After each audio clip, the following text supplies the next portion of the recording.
Alrighty, decided to come down and check out the Gladstone Mountain Bike Park. Clearly not going to be quite like it was in Whistler, but pretty keen to check it out and have a go.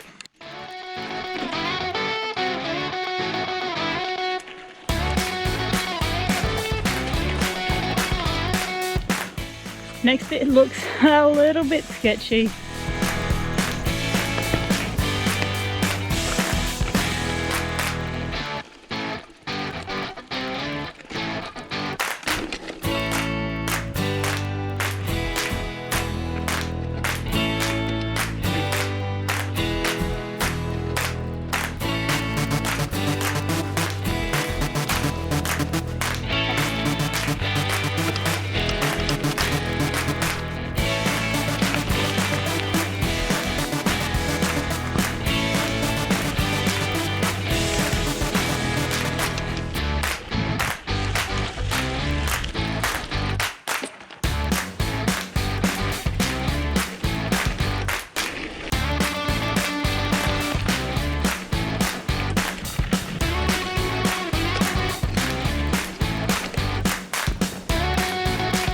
And that's a wrap on my first visit to the Gladstone Mountain Bike Park.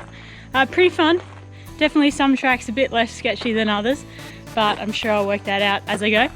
Now I've got to go back and do the sketchy as hell driveway into this place. Lucky I got a big car. The other pretty good bonus is that because it's a weekday, there's no one else here, so I can go as slow as I want.